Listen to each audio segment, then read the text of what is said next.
Hi guys, it's Wendy here from Wendy Wise Beauty. Thanks for stopping by. Today I am doing a Zimaya video. This is a brand that I am digging more and more into. So I picked up 3 perfumes which I am going to talk to you guys about today. And 2 of them I will be comparing to the original perfume because I do have both of them here. So this is going to be another fun video. The first one I am going to talk about, this one, it is called Exquisite EdP, or the name is Exquisite, yeah? I have had this one here for a while. It got a bit of wear and tear. This came out because I have been wearing the hell out of this perfume. This is what the packaging looks like. Guys, you know this is not an unboxing. I do keep the packaging until I do the video. This is the bottle of Exquisite. As you can see, I have worn so much of this perfume and it is not really spring summer here yet. I have this the other way around. This is the packaging. It does mimic a little bit the packaging of the original perfume, and this one, it is called Elysium Femme, and this is the packaging of Elysium Femme, and this is Exquisite from Zimaya. I think this is a very nice, you know, presentation of the perfume. And this is what it is supposed to look like, yeah, the outside packaging. I think I was a little bit impatient and opened this the wrong way. So this, you know, decoration on the packaging came off. Exquisite. It has notes of blackberry, white peach and orange in the opening. The middle, it is again blackberry, orange blossom and petalia, floral accords, and the base it is musk, vanilla and amber. So from the notes, I think you already know what to expect. This is a fruity floral perfume. This perfume blew my socks off right when I tried it the first time. I got immediately Elysium. However, it is also different. Elysium for women. This is a perfume I have wanted. I came quite close to picking it up, but I always ended up saying, why don't you try this again? So I did get a sample when I bought Exquisite for comparison purposes. When I spray this, I do get Elysium, but with a twist. I have been captivated ever since I bought it. It is a perfect marriage of fruits and florals, and every time I spray this,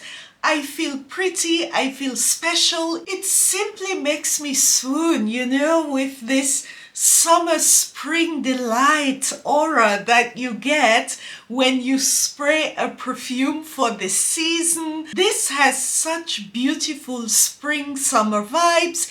It's a bit different. It is a perfect balance of notes from top to bottom, not too floral, not too fruity. The opening, it is really like a mist of peach and orange laced with very nice floral accords. It is not dense, it is not too fruity, airy, scrumptious and delicious, but never cloying, never too much. You know, it never feels like you are wearing a fruit basket. Exquisite, it is not complex, not busy, but at the same time, it is not a simple perfume. And with simple, I mean linear. With progression, the orange blossom, it comes out, and you do have floral notes, especially jasmine, and this is in the background. The florals never dominate. It is a sweet perfume. To like this, you have to like a bit of sweet perfumes, but it is not the type of sweetness which is offensive. It's not heavy. There is quite a nice dose of amber in here, so it is not a cold perfume. It does have warmth. This can be worn on a cold spring day due to the fact that the amber, it does come out, especially in the dry down. To my nose, the base, it is more musky than vanilla. However, this is not what I would classify as a vanilla perfume, not a yummy vanilla. Like I said, it is a perfect balance of florals and fruit with some amber in here to ground the perfume, you know, to keep this from being too young, fruity, girly. It is playful. This is not a perfume I would wear at night. It is more geared towards daytime, spring, summer. Pretty perfume, non-offensive, office safe, you know. It is something you can wear on the weekends, everywhere. The longevity, it is average. When I compare Exquisite to Elysium Femme, there are quite some differences, and one of the biggest differences is that in Elysium there is a big dose of geranium, and the geranium, it is a green geranium, so the perfume, it does have a bit of a green note. It is the type of greenness that I do not like, because when the perfume gets into the dry down, this greenness, it is there, and mixed with the florals, it does tend to bother me. You know, it's nothing bad. It's a nice perfume, but you know, when you have a perfume and there is one note that you smell sometimes and it is a bit off-putting. Also, it has a bit more floral. You can say the florals are dominating a bit more, and Elysium, it does have a bit more of a spicy touch to it. The base, it is also a bit more woody. So the woodiness with the geranium, it is not as playful as Exquisite from Zimaya. I think this one, Elysium, it is more of, I would say, an all year round perfume due to the woodiness and also this greenness, you know. It is a bit more versatile, but this one has a price point also of 300 euros, and the lasting power, I think it is a bit below average. It is not bad, you know, because in an eau de parfum, I mean, the average longevity, it is not all day. If you are wanting all day, you need to get an extrait de parfum. A lot of the Middle Eastern perfumes, the perfume oil content, it is a bit more than eau de parfum. However, this one, I would say it is a bit below average, but it is better, a lot better than Minute et Demi. So Exquisite, it is pretty much, you get Elysium in here, but it is with a twist. I love this perfume for its own perfume, and you can see how much of this I have worn, and spring summer is not here yet. I am just spraying this because I love it, especially the dry down. I can say this is totally full bottle worthy. It is beautiful. It is a type, a genre of perfumes, you know, similar to this one here. This is a niche perfume I bought. This one, I think it is above 300. This is from Christian Provenzano, and this perfume, it is called Roja.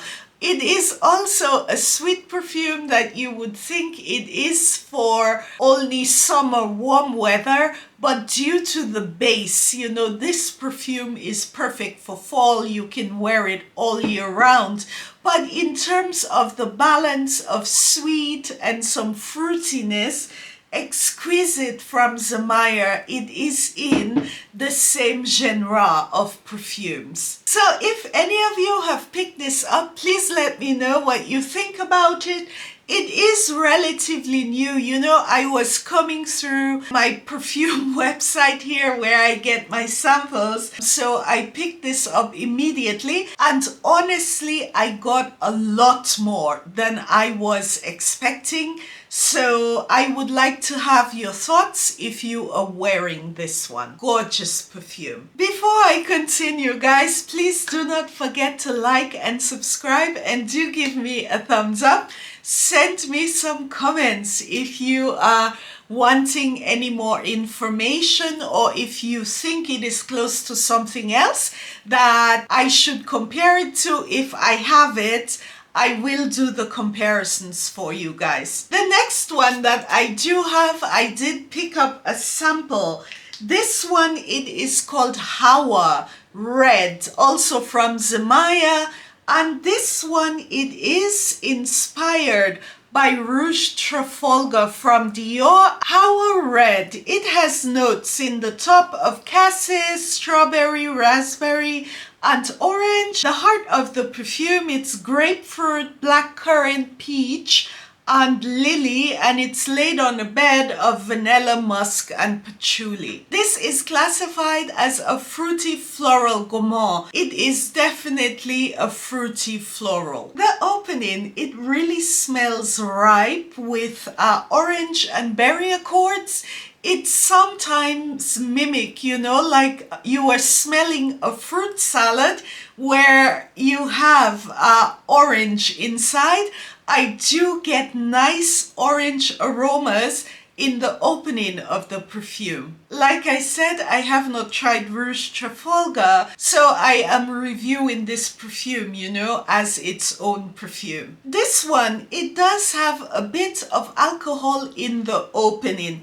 When the transformation is on its way, it does have a very vibrant opening which captures very much your attention. But as it progresses, the perfume, it does lose a bit of this vibrancy, you know, a bit of this life that it has when the perfume was first sprayed. The heart of the perfume, it is more fruity than it is floral, and there is a big dose of green. It is a bit strange. The opening, it is lovely, inviting. And the base, because I have worn this perfume, it is quite nice, but the heart of the perfume, it is a bit strange. When it moves into the base, it again becomes a bit stronger. It gains vibrancy, and the base of the perfume, it is lovely. I don't know why this is a bit wonky, you know, in the heart. This is where you really need a perfume to stand on its own, you know. It should be pure enjoyment, and it is in the heart that something strange happens. Please bear in mind, it is a bit of this green note. I get more fruit than the floral middle. I do not like a very vine green in perfumes, and this is the note which really pierces through the middle, and this is what makes it a bit strange for me, because I was not expecting this. It is probably the patchouli, and this is a very green patchouli, and mixed with the fruity accords in the opening, maybe this is what this is. It does dissipate, and when it really gets into the base, then I like this perfume again. The base, it is nice. It is musk laced with some florals. You have some woody accords, and in the base, you know, the patchouli, it is not green. It is adding more, a bit of woodiness to the base of the perfume.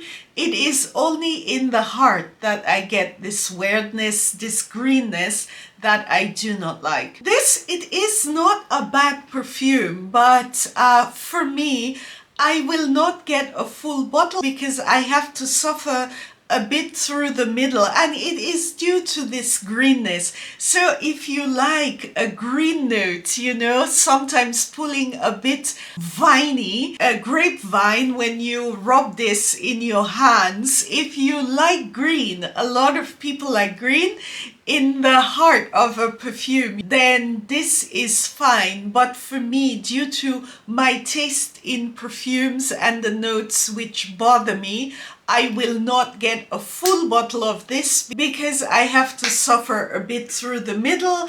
This has good lasting power, but in terms of projection, it opens very well. Like I said, vibrant. It does project quite good. It has nice sillage. It does have very good lasting power. So in terms of quality, it is a good perfume. The next one that I do have, it is called A La Rose from Zimaya. And this one, it is inspired by Good Girl Gone Bad, which I do have here. It is classified as a woodsy floral, and a lot of the notes are the same as in Good Girl Gone Bad. The top notes are white florals, jasmine, rose, woody notes, and freesia. The middle, it's osmanthus, narcissus, nectarine, freesia. And the base, it's tuberose, amber, cedarwood, musk, and sandalwood. Yeah, it's a busy perfume, same as the original. This is not very expensive. It is about running in the range from 15 to 20 euros. For that price range, this perfume, it is very well blended. There is nothing lacking in terms of quality. And when I compare these two perfumes, this one I will call a clone, a dupe. There is no big difference between Good Girl Gone Bad and A La Rose. There is also no dose of alcohol in the opening like there was for Hawwa Red. It is quite smooth, it flows. I do not wear Good Girl Gone Bad a lot because this perfume, it is so beast mode, it projects like hell, you know, so I have to be very careful where I wear it and how I dose it. I only dose this on my wrists, 2 sprays, and then I dab it on my neck.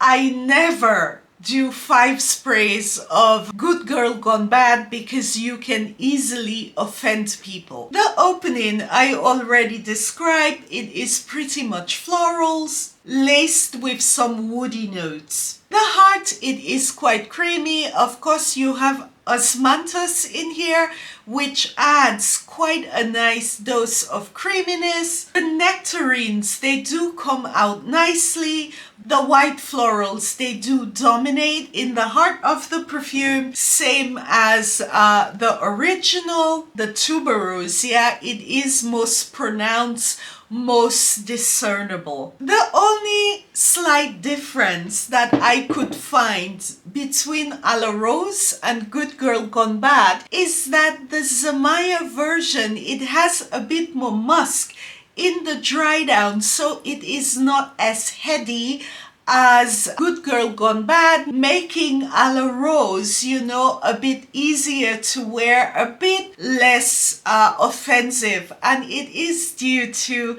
this extra dose of musk, you know, in the dry down. A La Rose, there's a bit of a plus. You would get a bit more wear out of this one for a lesser price tag, but no one would really notice this, you know, when this is in the air, other than you are not projecting like hell, which is the case with Good Girl Gone Bad. And this is a perfume, due to the potency, it can give people headaches. A La Rose, it is one of these well done, you know, save your coin perfumes. I find this to be well worth the price, good quality price returns or QPR on this perfume. Totally full bottle worthy. If you are looking for a fragrance, you know, inspired by Good Girl Gone Bad, because this one, it does have quite a hefty price tag, and A La Rose, I don't find this to be far away at all. So guys, thank you for watching. Don't forget to like and subscribe, and hope to see you again soon on my channel. Ciao!